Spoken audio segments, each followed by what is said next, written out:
हमारा देश कैसा है? वैसा ही जैसा आप छोड़ के गए थे। यानी कि हम अभी भी अंग्रेजों के गुलाम हैं? नहीं, अंग्रेजों से तो हमें 1947 में ही आजादी मिल गई थी। अच्छा, तो अब तो हमारे अपने लोग देश चलाते होंगे ना? हाँ, तब तो देश काफी आगे बढ़ गया होगा। जब हमारे अपने लोग देश चला रहे हैं तो गरीबी और भ्रष्टाचार का तो नाम ही नहीं होगा।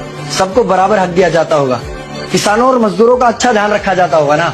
नहीं, ऐसा तो कुछ नहीं है। तो कैसा है बताना मुझे। कैसे हमारे अपने नेता, हमारे आजाद भारत के नेता, 100 साल हो गए मुझे गए हुए, बताना। हमारे अपने नेता वो तो अपनी जेबें भरने में लगे हुए हैं। आने वाली 7 पीढ़ियों को नहीं बल्कि 700 पीढ़ियों को ना कमा कर खाना पड़े उस चीज के इंतजाम में लगे हुए हैं। तो तुम लोग क्या कर रहे हो और हमारे देश का युवा क्या कर रहा है? हम लोग तो इंस्टाग्राम पर रील्स देखने में बिजी हैं।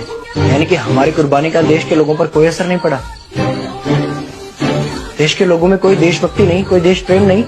नहीं, ऐसा नहीं है। आपके लिए और देश के लिए बहुत प्रेम है भारत के लोगों के दिलों में। हर 15 अगस्त और 26 जनवरी को तिरंगा फहराते हैं, पूरे जोश के साथ भारत माता की जय बोलते हैं और आपकी डीपी भी लगाते हैं। और भारत और पाकिस्तान के क्रिकेट मैच के दौरान तो हमारी देशभक्ति पीक पर होती है। तुम इसे देशभक्ति समझते हो? तो फिर क्या है देशभक्ति? अगर तुम्हारी देशभक्ति समाज को सुधारने में, गरीबों को अच्छी शिक्षा या बराबर का हक नहीं दिलाती तो कोई काम की नहीं है तुम्हारी देशभक्ति। भ्रष्ट नेताओं और सरकार के खिलाफ आवाज उठाओ, लोगों को एकजुट करो। लेकिन अगर हमने सरकार के खिलाफ आवाज उठाई या नेताओं से सवाल पूछे तो हमें एंटी नेशनलिस्ट कहा जाएगा या हमें गद्दार करार दे दिया जाएगा। तो डरता है। 23 साल का था मैं जब अंग्रेजों ने मुझे फांसी पर चढ़ा दिया। मुझे तो आतंकवादी कहा गया था। अगर अब नहीं जागे तो ये देश सोता रहेगा।